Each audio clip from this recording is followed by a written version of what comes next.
Join Forum IS Academy, trusted by hundreds of toppers, including IS Rank 1 Shruti Sharma.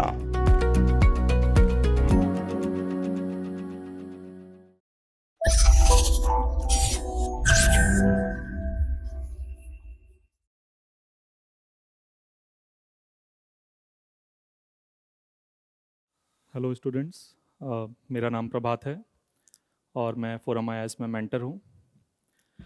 जैसा कि आप सभी लोग जानते हैं कि कल नोटिफिकेशन आ चुका है UPSC civil services Indian forest services 2023 exam का। तो आज इस वीडियो में हम लोग उस प्रोसेस को समझेंगे कि यूपीएससी सिविल सर्विसेज परीक्षा के लिए हम फॉर्म कैसे भर सकते हैं।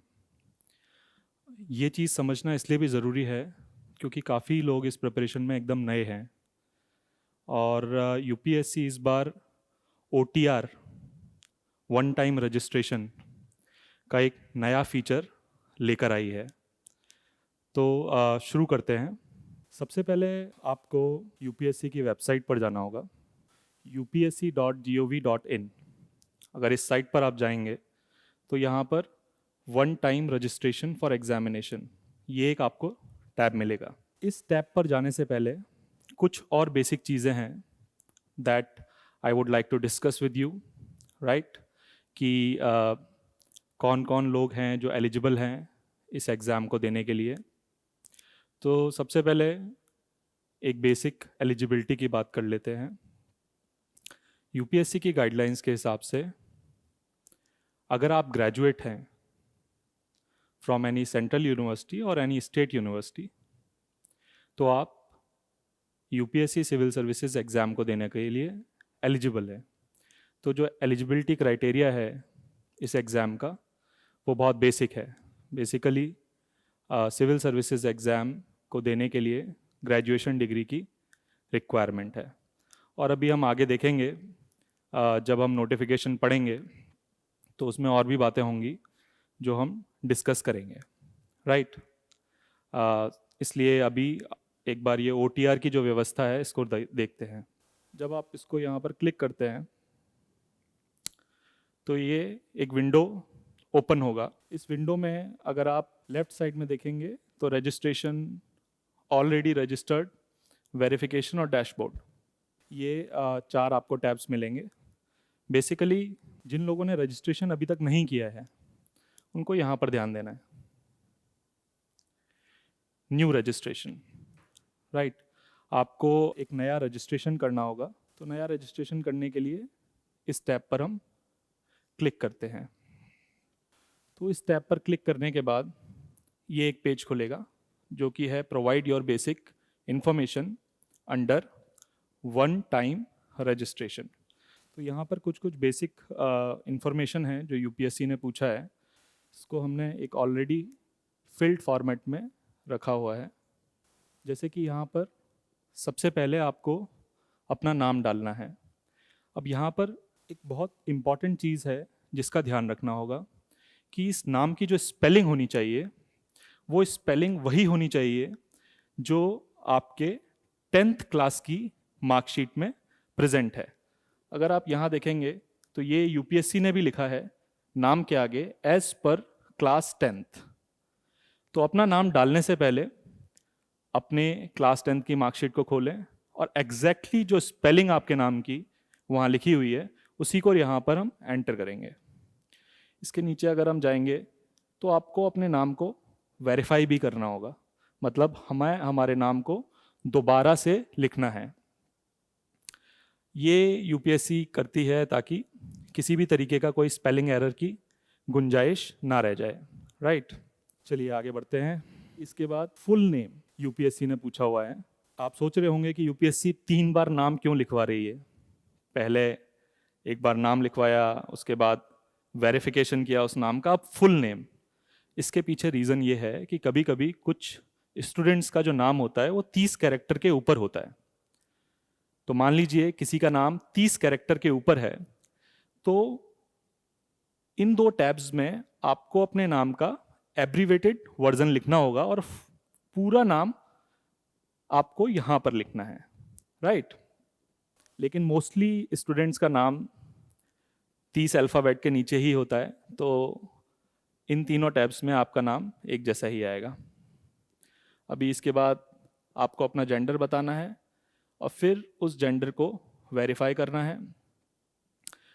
यहाँ पर आप अपनी डेट ऑफ बर्थ बताएंगे।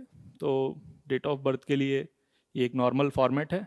सबसे पहले आप ईयर को देखिए कि ईयर आपको क्या चूज़ करना है।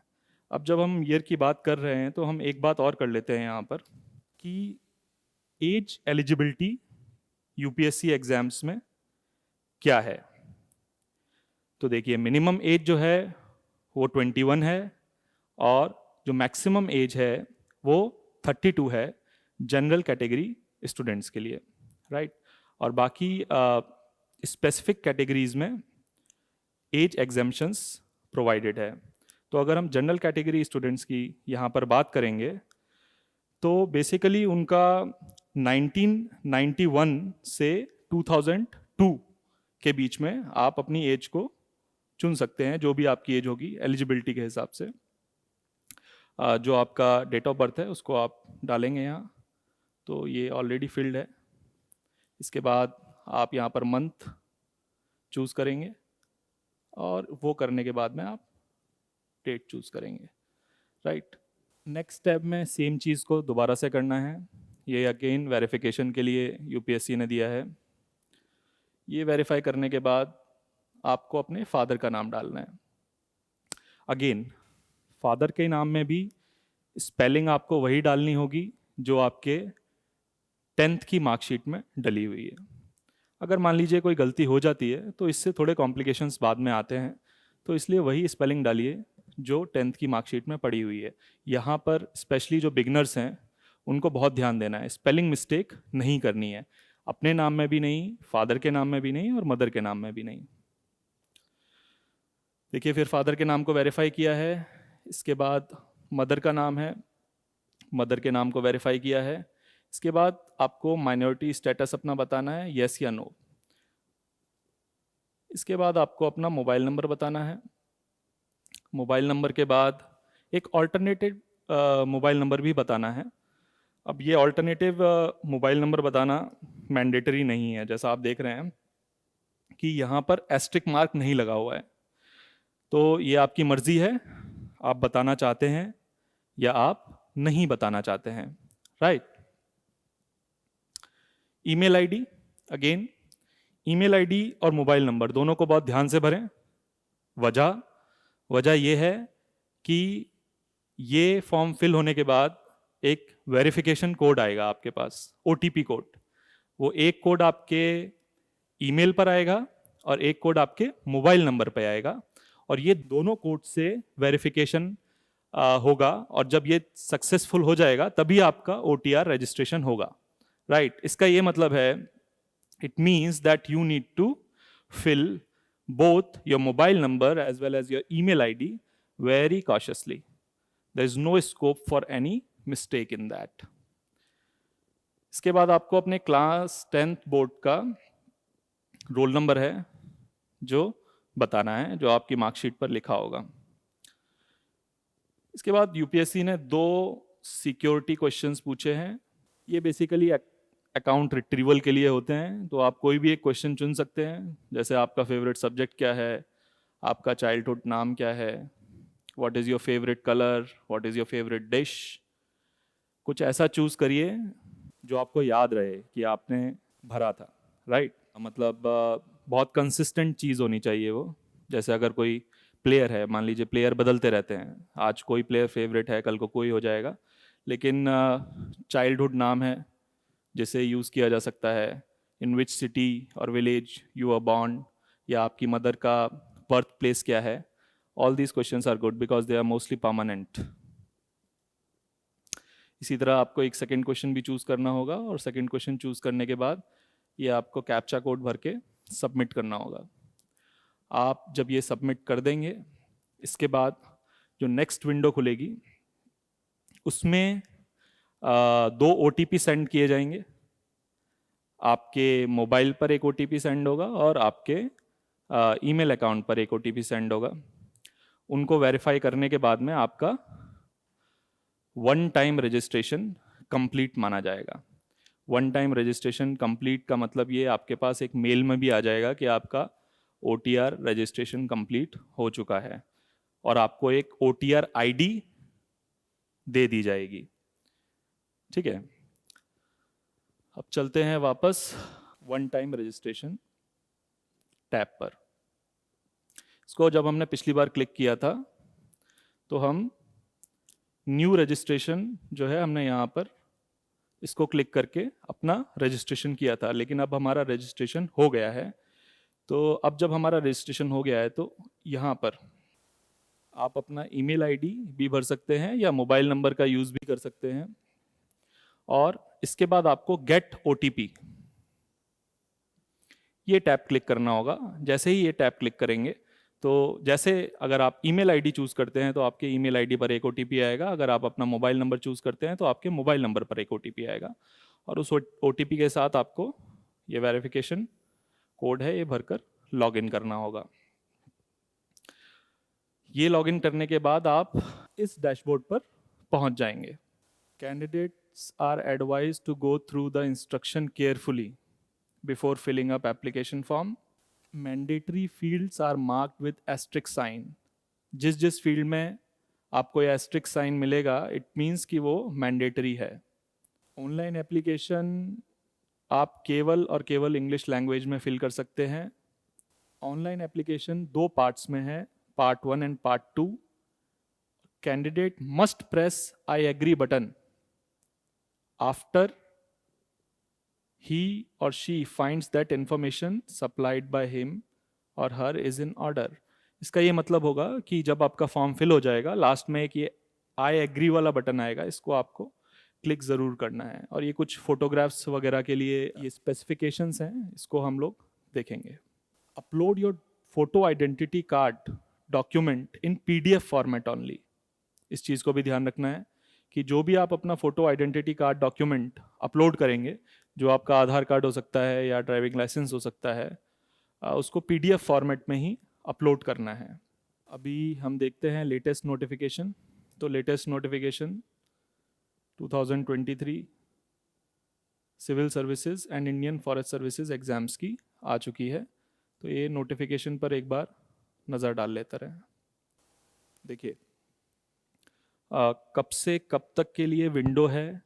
1 Feb को नोटिफिकेशन आउट हुआ, यानी कल 21 फरवरी तक का समय है आपके पास फॉर्म सबमिशन के लिए, और 22 तारीख से लेके 28 तारीख तक की जो विंडो दी गई है किसी भी चेंज को करने के लिए फॉर्म में या OTR डिटेल्स में UPSC ने प्रोवाइड किया है।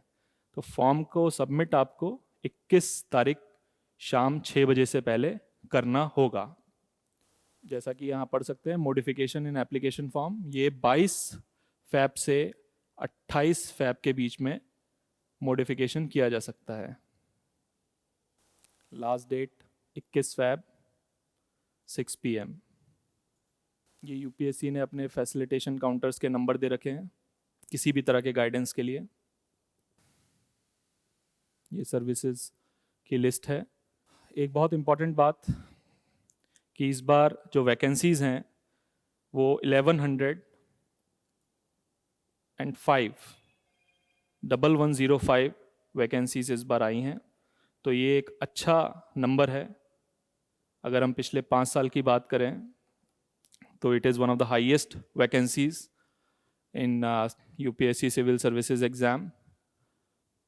तो it is a motivating factor for many aspirants कि इस बार अच्छी सीट्स आई हैं, तो अच्छे से तैयारी कर सकते हैं, काफ़ी अच्छा चांस है। ये कुछ डिटेल्स हैं जो दे रखी हैं। बाकी let's move on to next phase कि पार्ट 1 हमको भरना है तो हम यहाँ पर क्लिक कर सकते हैं। देखेंगे कि ये कुछ इम्पॉर्टेंट इंस्ट्रक्शंस हैं। जो लास्ट डेट है फॉर्म भरने की वो 21 फरवरी है, शाम को 6 बजे तक। वापस से वही सारी चीज़ें बता रखी हैं जो हमने लगभग लगभग डिस्कस की हुई हैं। यहाँ पर आप यस पर क्लिक करेंगे। यस पर क्लिक करते हुए ही हम देखेंगे कि जो पार्ट हमने OTR रजिस्ट्रेशन में भरा था वो डिटेल्स हमारी अभी यहाँ फिल्ड आएंगी। नाम, gender, date of birth, mobile number, email. यहाँ पर आप अपनी नेशनैलिटी भरेंगे, मैरिटल स्टेटस भर सकते हैं।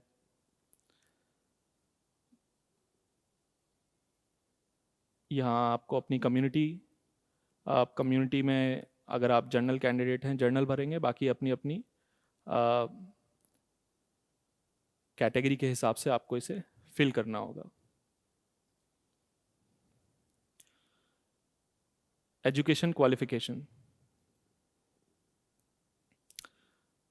नाउ ये एक यहाँ पर इम्पॉर्टेंट कन्फ्यूज़न है जो कभी कभी होता है स्टूडेंट्स को, कि क्या final year students UPSC civil services prelims दे सकते हैं या नहीं।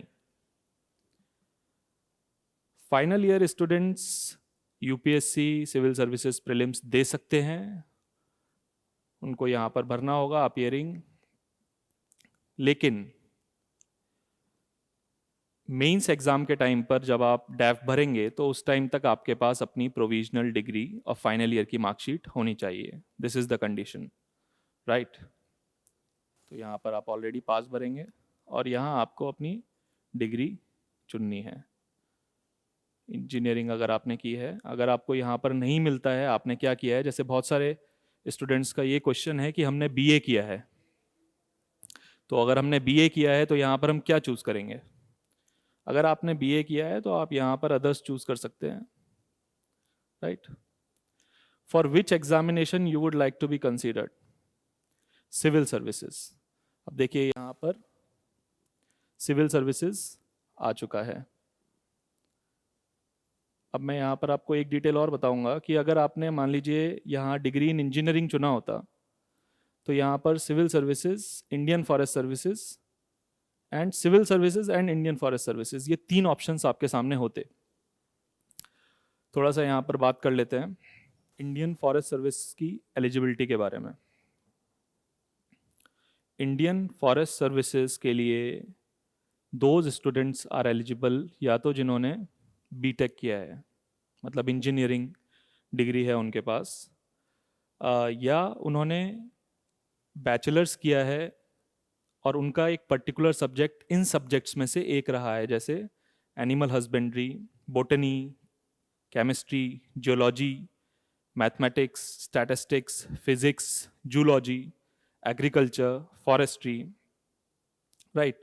तो अगर इन सब्जेक्ट्स में से आपका कोई सब्जेक्ट रहा है तो आप फॉरेस्ट सर्विस के लिए एलिजिबल हैं, और अगर आपका नॉर्मल ह्यूमैनिटीज़ बैकग्राउंड है तो आप फॉरेस्ट सर्विसेज के लिए एलिजिबल नहीं है। यहाँ पे आपको अपना एड्रेस भरना है। एड्रेस हम यहीं का भर देते हैं, फोरम IS का।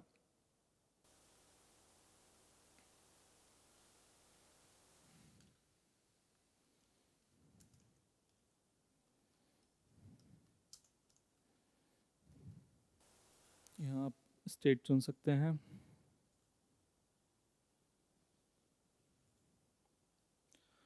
और आपको एरिया का पिन कोड बताना होगा।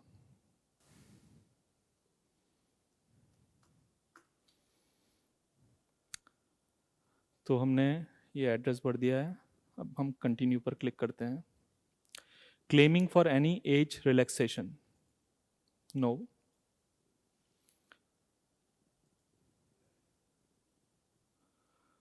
हाँ, तो अब यहाँ देखिए, फोटो आइडेंटिटी कार्ड, फोटो पहचान पत्र, Aadhaar card, driving licence, PAN card, passport, voter ID, कुछ भी आप चुन सकते हैं।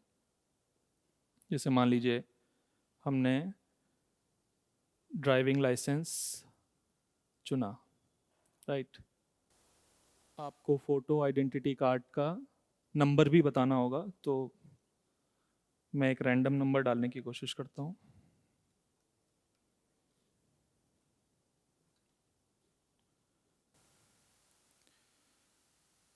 Please indicate your percentage at graduation level. यहाँ पर एक बहुत इंपॉर्टेंट डाउट आता है स्टूडेंट्स को, that whether they should fill percentage or they should fill CGPA, and if they have to convert CGPA into percentage, how they should do it, right? कहने का मतलब ये है कि अगर CGPA आपको भरना है तो उसको परसेंटेज में कैसे कन्वर्ट करेंगे। बेसिकली इस स्टेज में आप CGPA को नॉर्मल,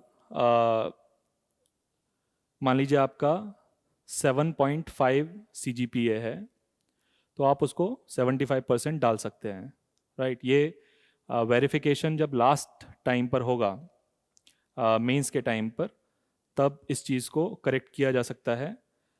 अदरवाइज अगर आपके कॉलेज ने आपको कोई सेट फार्मूला दिया हुआ है CGPA को मार्क्स में कन्वर्ट करने का या परसेंटेज में कन्वर्ट करने का, तो वो आप उस फार्मूले को यूज़ कर सकते हैं। अगर मान लीजिए आपके पास कोई फार्मूला नहीं है, तो अपनी CGPA को नॉर्मली परसेंटेज टर्म्स में, जैसे आपका 6 CGPA है तो 60% आप डाल दीजिए। Number of attempts already made in civil service, तो जिसके जितने अटेम्प्ट हैं, मान लीजिए आप 2 डाल दीजिए अगर आपने 2 अटेम्प्ट दिए हुए हैं तो। यहाँ से आपको सेंटर चुनना होगा।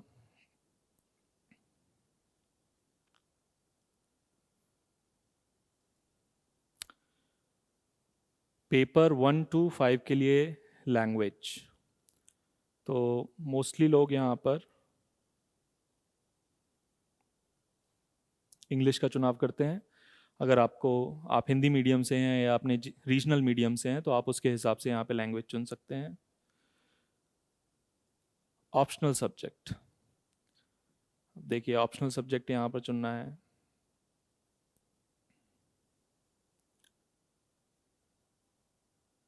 यहाँ पर एक डाउट मैं क्लियर करना चाहता हूँ। बहुत सारे जो बिगनर्स हैं, जिन्होंने कुछ टाइम पहले ही तैयारी शुरू की है, वो हो सकता है ये नहीं समझ पा रहे हों कि किस ऑप्शनल को चुनें, क्योंकि उन्होंने अभी ठीक से ऑप्शनल्स एक्सप्लोर नहीं किए हैं।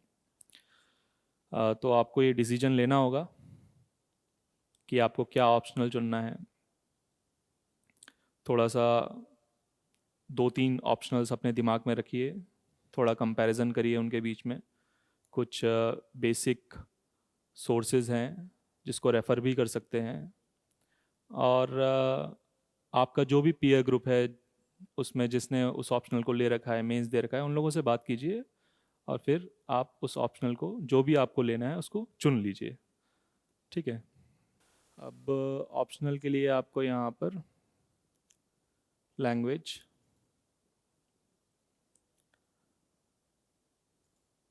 यहाँ पर do you hail from Arunachal Pradesh Manipur, तो अगर आप करते हैं तो आप यस डाल सकते हैं। If no then select language for paper A. There is a language paper in civil services exam. तो क्योंकि मैं उत्तर प्रदेश से आता हूँ, तो हिंदी हमारा लैंग्वेज पेपर होता है। आपका लैंग्वेज पेपर आपके रीजन के हिसाब से हो सकता है। इसी तरह centre for IFS mains examination. Optionals क्या ले सकते हैं, फॉरेस्ट्री और जोलॉजी का। Number of attempts, continue. तो ये आपकी डिटेल्स आ गई।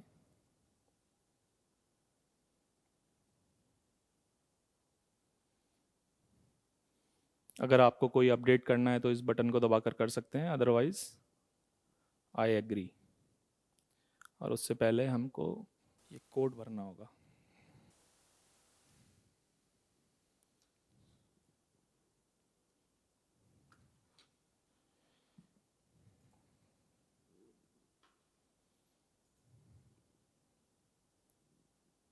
तो ये हमारा जो पार्ट 1 रजिस्ट्रेशन है वो कंप्लीट हुआ. Your application will be treated as incomplete and rejected unless you complete the part 2 registration. Part 2 registration में क्या क्या आता है एक बार देख लेते हैं. आपको सबसे पहले पेमेंट करना है. 100 रुपीज़ है और there is exemption for category students and for females. Selection of examination centre और अपलोड करना है अपने फोटोग्राफ को, सिग्नेचर को, फोटो आइडेंटिटी कार्ड को, और एक आई एग्री का डिक्लेरेशन वापस से आएगा, उसको भरना है.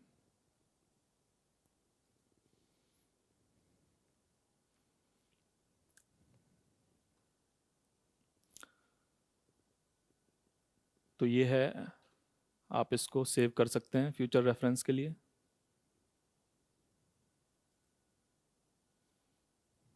अब ये आपका पार्ट 1 रजिस्ट्रेशन पूरा हो चुका है. तो हमने जैसा देखा कि पार्ट 1 रजिस्ट्रेशन पूरा हुआ. तो पार्ट 1 रजिस्ट्रेशन पूरा होने के बाद आप दोबारा से अपने OTR पोर्टल में लॉगिन करेंगे.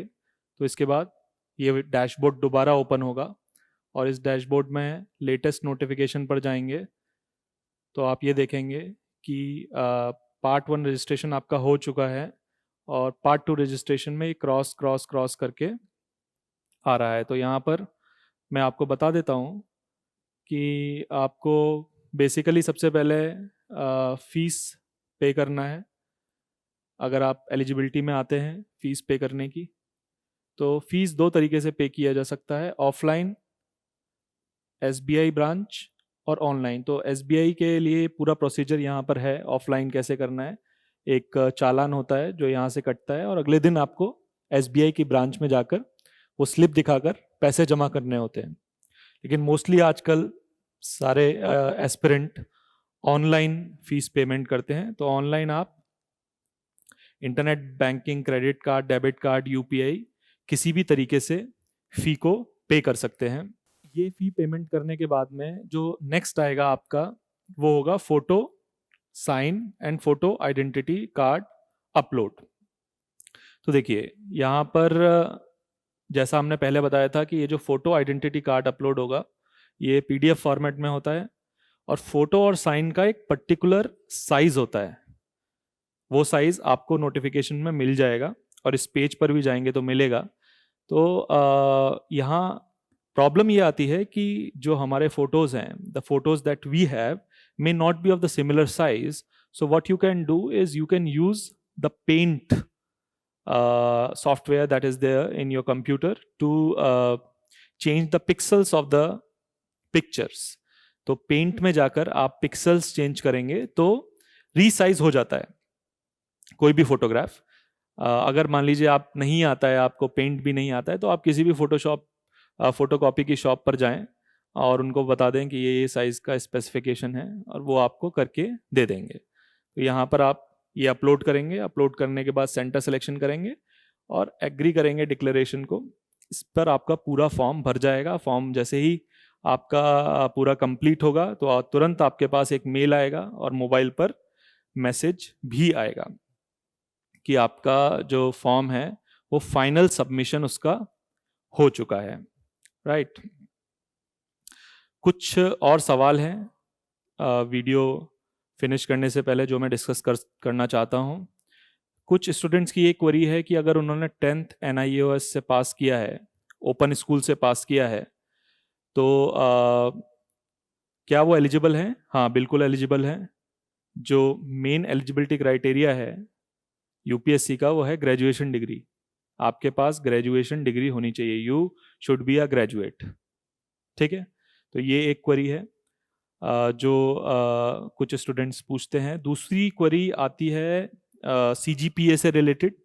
तो CGPA का हमने बताया आपको कि अगर आपके कॉलेज ने, if your college has given you some formula to convert CGPA into percentage, then you use that formula. Otherwise, if your CGPA is 7, then you write here 70%. Direct relation. Got it? Now इसके अलावा जो queries आती हैं वो एक as eligibility को लेकर है कि कितनी एज से कितनी एज तक के बच्चे इस एग्ज़ाम में अलाउड हैं। तो अगर हम अभी बात करें तो जैसा मैंने पहले आपको बताया that the age eligibility for general category student is between 21 to 32 years. इसमें अगर हम और डिटेल में जाएं तो इस साल वो लोग एग्जाम दे सकते हैं जो 2 अगस्त 1991 मतलब 2 अगस्त 1991 से लेकर 1 अगस्त 2002 के बीच में पैदा हुए हैं, राइट। अगर आपका जन्म 2 अगस्त 1991 से पहले हुआ है then you are not eligible. अगर आपका जन्म 1 अगस्त 2002 के बाद हुआ है then also you are not eligible. तो ये हो गई एज एलिजिबिलिटी की बात। अब अगला डाउट कुछ स्टूडेंट्स का ये आता है कि रिजर्वेशन सर्टिफिकेट्स को लेकर, OBC NCL, OBC non creamy layer certificate या ईडब्ल्यूएस सर्टिफिकेट। तो देखिए इसके लिए मैं आपको ये बोलूँगा कि जैसे ही आप यूपीएससी की वेबसाइट पर जाएंगे, जो मेन वेबसाइट है यूपीएससी की, यहाँ पर ये हेल्पलाइन नंबर लिखा हुआ है एक 1800118711। तो किसी भी तरह की क्वेरी के लिए आप इस हेल्पलाइन नंबर का यूज कर सकते हैं, राइट। इसके अलावा फिर भी मैं आपको बता देता हूं कि जो ईडब्ल्यूएस कैटेगरी है, ईडब्ल्यूएस कैटेगरी के लिए इस साल वो लोग एलिजिबल होंगे जिनके पास फाइनेंशियल ईयर 2021-2022 का सर्टिफिकेट है, और ये सर्टिफिकेट 1 अप्रैल 2022 के बाद बना होना चाहिए और 21 फरवरी 2023 से पहले बना होना चाहिए, राइट। यही सेम डेट्स ओबीसी सर्टिफिकेट के लिए भी एप्लीकेबल होती हैं। अगर आपको इसमें कोई फर्दर डाउट है तो प्लीज़ आप इस हेल्पलाइन का यूज़ करें। ये कुछ बेसिक इंफॉर्मेशन थी फॉर्म फिलिंग से लेकर। रेस्ट मैं आपको ये बताना चाहता हूँ कि I am a mentor in Forum IS, and in Forum IS we have a very good mentorship program for students who want some guidance related to prelims or mains examination. We have a program called Mentors Town Hall, and there are 2 videos that are available on YouTube where you will get very thorough guidance for prelims and mains. अगर आप अभी से तैयारी शुरू करते हैं तब भी अभी एक सफिशिएंट टाइम है कि आप प्रीलिम्स को क्रैक कर सकते हैं, लेकिन उसके लिए आपको बहुत एफर्ट और बिल्कुल सही स्ट्रैटेजी के साथ जाना होगा, राइट। अगर आपको कोई भी क्वेरी है तो आप फोरम IAS की वेबसाइट पर जाइए और एक मेंटोर कॉल आप शेड्यूल कर सकते हैं। Then we would be able to help you in prelims examination. Thank you so much.